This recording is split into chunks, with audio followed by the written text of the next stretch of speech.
જય શ્રી કૃષ્ણ. સર્વ વૈષ્ણવોને મારા ભગવત સ્મરણ. શ્રી ગોસાઈજી પરમ દયાલ કી જય. પુષ્ટિ સત્સંગ ચેનલમાં સર્વ વૈષ્ણવજનોનું હાર્દિક સ્વાગત છે.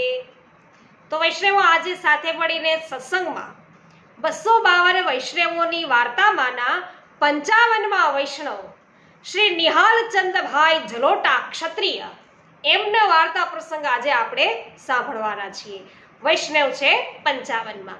તો વૈષ્ણવો વાર્તાની શરૂઆત કરીએ એ પહેલા આપ સર્વને વિનંતી કરી દઉં કે પુષ્ટિ સત્સંગ ચેનલને અવશ્ય સબસ્ક્રાઇબ કરી લો, જેથી ને સાથે મળીને રોજે રોજ આપણે પુષ્ટિ માર્ગીય સત્સંગો છે એ કરી શકીએ.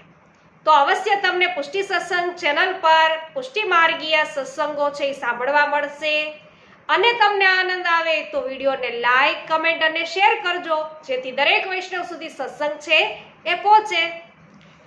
વૈષ્ણવ 55માં નિહાલચંદભાઈ જલોટા ક્ષત્રિય અને ઉજ્જૈનના રહીશ છે, ગુસાઈજીના સેવક. તેમની વાર્તાનો ભાવ કહીએ છીએ. એ સાત્વિક ભક્ત છે. લીલામાં એમનું નામ મકરંદિની છે અને એ ધ્રુવનંદથી પ્રજ્ઞા છે, તેથી એમના ભાવરૂપ છે.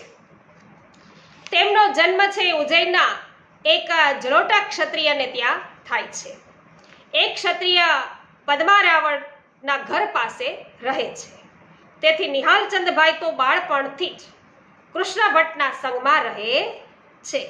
કૃષ્ણ ભટ્ટની સાથે એ પણ શ્રી ગુસાઈજીના સેવક થાય છે. તેમણે શ્રી ગુસાઈજીને વિનંતી કરી અને શ્રી ઠાકોરજીની સેવા પધરાવી છે. તો વૈષ્ણવ અહીંયા બાળપણથી જ કૃષ્ણ ભટ્ટના સંગમાં રહેવાથી તેમનામાં ત્યારથી જ ભક્તિના બીજ છે વવાય છે. તે પણ છે ભટ્ટજીની સાથે શ્રી ગુસાઈજીના સેવક થાય છે અને શ્રી ઠાકોરજીની સેવા પણ પધરાવે છે. આમ અહીં કુમળો છોડ વાળીએ એમ વળે એ કહેવત છે, એના સંદર્ભની અંદર અહીંયા યથાર્થ ઠરે છે. એમનો વાર્તા પ્રસંગ લઈએ પહેલો તો તેમને શ્રી આચાર્યજીના, શ્રી ગુસાઈજીના ગ્રંથ અને શ્રી સુબોધિનીજીના અંદર છે એમને ખૂબ જ રુચિ છે. તેથી તેમની અને કૃષ્ણ ભટ્ટ વચ્ચે ખૂબ જ મેળ રહે છે.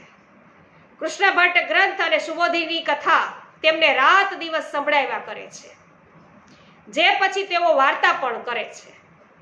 આમ બંને વાર્તામાં છે ને છકેલા રહીએ છે, મસ્ત રહીએ છે. શ્રી ઠાકોરજી નિહાલચંદભાઈને સાનુભાવ છે એ જણાવવા લાગે છે. તો સમાન રુચિ અને રસ ધરાવનારાઓ વચ્ચે સુમેળ સારો રહે છે. શ્રી ઠાકોરજી પણ નિહાલચંદભાઈના ભક્તિભાવથી રાજી થઈને પછી સાનુભાવ છે એ જણાવવા લાગે છે. આયા એ મહત્વની વાત છે. તો જ્ઞાની સે જ્ઞાની મિલે હોત હે રસ કી લૂટા લૂટ, જ્ઞાની સે અજ્ઞાની મિલે હોત હે માથા કૂટ. તો અહીંયા બંને રસિકજનો છે એ સાથે મળીને રોજે રોજ ભગવત વાર્તા કરે એટલે રસની લૂંટાલૂંટ થાય છે. તો એ વખતે નિહાલચંદભાઈ ઉજ્જૈનથી શ્રી ગોકુળ જતા હોય છે, ત્યારે માર્ગમાં ભોમિયા તેમને બીજાઓ સાથે પકડીને લઈ જાય છે. એમની બધી ચીજો છે એ લૂંટી લે છે. તો બધાને એ અંધારિયા ઘરમાં પૂરી દે છે. આ ભોમિયાનો આગેવાન બધાને સવારે મારી નાખવા કહે છે. તેથી ભોમિયા તેઓને રાત્રે આગળ છે એ સુતાર્યા છે એની સાથે. તો નિહાલચંદભાઈ સાથે એક બીજો વૈષ્ણવ પણ છે. બંને જણ એવો વિચાર કરે છે અને તે પેલા વૈષ્ણવને ચિંતા શું કામ કરો છો? અંદર હૃદયમાં એ કે આનંદ માણો. જે લખ્યું છે એ મટવાનું નથી કે નિહાલચંદભાઈ બીજા વૈષ્ણવને ભેગા છે ને એને કહે છે કે ભાઈ હૃદયનો આનંદ છે, હૃદયમાં આનંદ માણો. જે થવાનું છે તો એ તો થવાનું જ છે, એ કઈ મટવાનું નથી. તો આપણા ભાગ્યમાં હશે એ થશે. માટે સમય નકામો શા માટે કે વેડફો છો? તેથી મનમાં આનંદ માણો, ભાગ્ય પર ભરોસો રાખીને પ્રભુનું ભજન છે એ કરો અત્યારે, એમ કે છે. તો નિહાલચંદભાઈ છે એ પ્રારબ્ધવાદી છે. વિધિના લખ્યા છે એ મિથ્યા થાય નહીં એમ તેઓ માને છે. અને તેમને પ્રભુમાં અતૂટ શ્રદ્ધા છે, એટલે તેઓ અડગ છે કે ભાઈ આમાં કઈ ડરવાની વાત નથી, જે થવાનું છે એ થશે, અત્યારે પ્રભુ નામ લ્યો, આનંદ માણો. તેથી તે તેમની સાથેના વૈષ્ણવને પણ પ્રભુ પર ભરોસો રાખવાનું અને પ્રભુ ભજન કરવા કહે છે.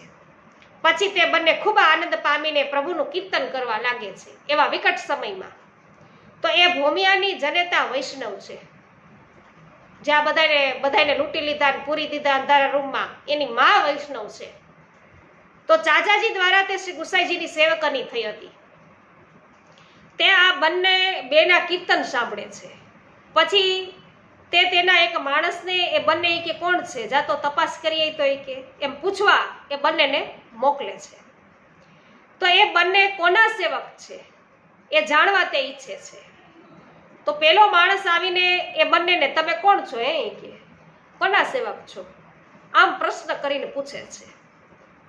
પણ નિહાલચંદભાઈ કાંઈ કહેતા નથી અને એ તો કીર્તન કર્યા કરે છે. તો કીર્તનના આવેશમાં તેમને કાંઈ ગમ પડતી નથી. એવો આવેશ છે એટલે બીજી કઈ સમજ નથી, એમાં મસ્ત થઈ ગયા છે કીર્તનમાં. તેથી તેઓ માણસને કશોય જવાબ આપતા નથી. લાંબો સમય પેલો માણસ ત્યાં ઊભો રહી અને પેલી બાઈ પાસે પાછો ફરે છે. તો કે એ વૈષ્ણવો તો કીર્તન કરે છે, કે વૈષ્ણવ છે ને કીર્તન કરે છે ને કાંઈ બોલતા નથી, બીજું પૂછો તોય. તે પેલી બાઈને આવું બધું આવીને એને કીધું. ત્યારે એ બાઈ પોતાના દીકરા ભોમિયાને એવું કેવડાવે છે કે આજે તમે જેને લૂંટ્યા છે એમાં બે કે વૈષ્ણવ છે, એ કીર્તન કરે છે ને એમના ગળામાં કંઠી છે. એમને તું નહીં મારતો, એને તું મારીશ નહીં, અને જો તું એ બંનેને મારી નાખશે તો તું તારા પર છે એ કે છે કે તું એને મારીશ તો હું તારા પર મરીશ. કે તો ભોમિયાની જનેતા પોતે વૈષ્ણવ છે, પોતાનો જે પુત્ર છે એ કોઈ વૈષ્ણવને મારી નાખે એમ એ ઈચ્છતી નથી એની માં. તેથી તે પુત્રને કહે છે કે ભાઈ વૈષ્ણવો છે એને તું મારીશ નહીં, જો તેને મારી નાખશે તો પોતે માતા પણ છે તેના પર મરી જશે એમ કેવડાવે છે. તો માતા વૈષ્ણવો પ્રત્યે આ રીતે લાગણી ધરાવે છે. આ સાથે તે પુત્રને ડારો દે છે કે જો તે વૈષ્ણવોને મારી નાખશે તો પોતે આપઘાત કરશે. તે પછી સવારે આગેવાન સરદાર આવીને બેસે છે, બધાને ઘરમાંથી બહાર કાઢે છે અને તેણે ગળામાં કંઠી જોઈને ત્યારે એને ઓળખા કે આ બે વૈષ્ણવ છે, આના ગળામાં કંઠી છે. એણે પોતાના માણસોને પછી કહ્યું કે આ બેને રાખો, બાકીના સૌને મારી નાખો. ત્યારે નિહાલચંદભાઈ તેને કહે છે કે પહેલા તો તમે અમને મારો, કે પછી આ બધાને. ત્યારે તે કહે છે કે તમે બંને જણ વૈષ્ણવ છો, કે એટલે તમને અમે નહીં મારીએ, સગના અન્યોને કે અમે મારીશું. તમારે એમની સાથે શું કે લાગે વળગે કાંઈ? ત્યારે તેઓ કહે છે કે બધા અમારા છે. નિહાલચંદભાઈ શું કે બધા અમારા છે, તેથી અમને લાગે વળગે છે, બોલો. તેથી તમારે જે કાંઈ કરવું હોય તે પહેલા અમને કરો અને પછી આ બધાને મારજો. તો તેમનો આવો ખૂબ આગ્રહ જોઈને આગેવાન છે એ બધાને જીવતા પછી છોડી દે છે. તો માણસમાં ભલે ગમે એટલા દુર્ગુણો હોય પણ તેનામાં એક સદગુણ હોય ને, એક તો સદગુણ હોય જ માણસમાં.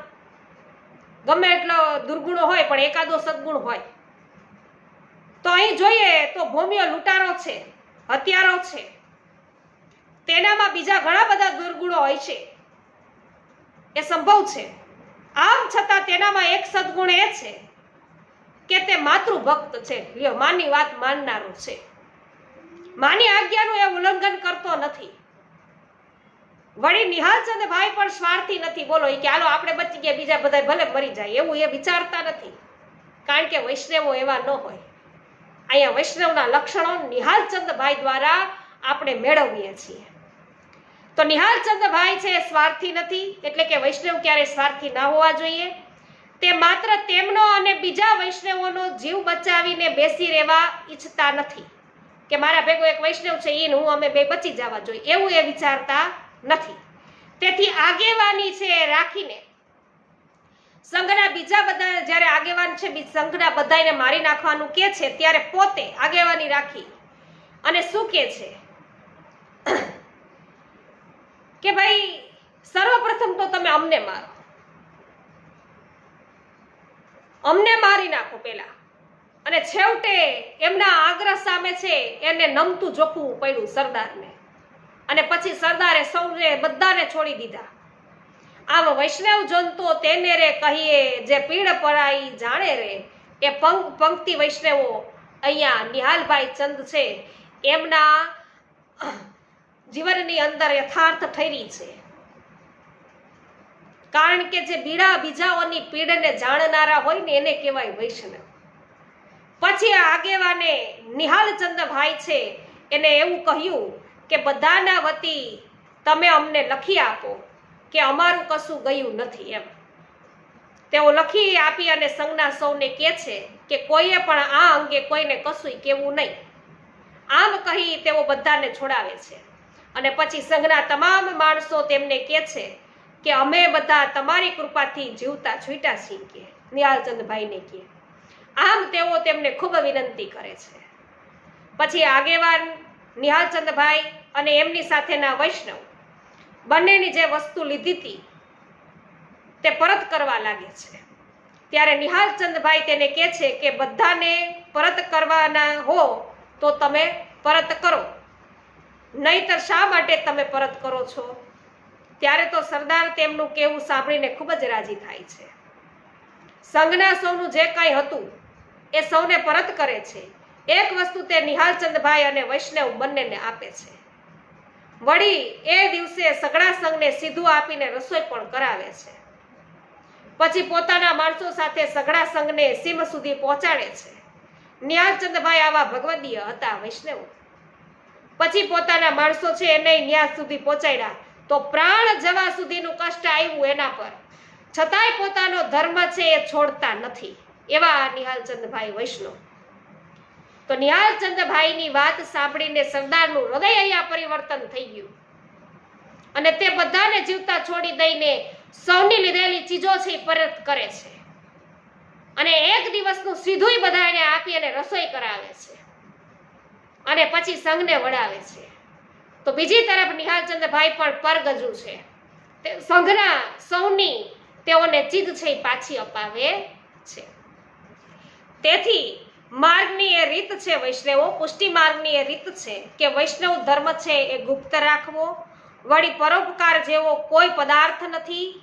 બીજાને જ્યાં સુધી બની શકે ત્યાં સુધી પ્રાણ આપીને બચાવવા એ વૈષ્ણવનો ધર્મ છે. પછી આ સંઘ નિહાલચંદભાઈની સાથે શ્રી ગોકુલ જઈને શ્રી ગુસાઈજીનો સેવક થાય છે. એક એક વસ્ત્ર બધાએ પોતાની પાસે રાખી અને શ્રી ગુસાઈજીને ભેટ કરી છે. પછી થોડી થોડી રકમ પોતાના નામે શ્રી ગુસાઈજીના ભંડારામાંથી લઈ એનાથી ગુજારો કરવા સ્વદેશ છે પહોંચે છે અને પછી લીધેલી રકમની હુંડી કરાવીને શ્રી ગોકુળ મોકલે છે. પછી શ્રી ગુસાઈજીને પત્ર પાઠવે છે જે વાંચીને તેઓ ખૂબ જ પ્રસન્ન થાય છે. આ નિહાલચંદભાઈ શ્રી ગુસાઈજીના આવા કૃપાપાત્ર ભગવદીય હતા અને વૈષ્ણવો એમના થકી બીજા પણ વૈષ્ણવ થયા છે, બીજાનો પણ ઉદ્ધાર થયો છે. તો એવા કૃપાપાત્ર એ ભગવદીય હતા. એમની વાર્તા તો ક્યાં સુધી કહેવી? શ્રી ગુસાઈજી પરમ દયાલ કી છે. વૈષ્ણવો, વાર્તામાં આનંદ આવ્યો હોય તો વિડીયોને અવશ્ય લાઈક, કમેન્ટ અને શેર કરવાનું ભૂલશો નહીં. આજે સર્વને જય શ્રી કૃષ્ણ.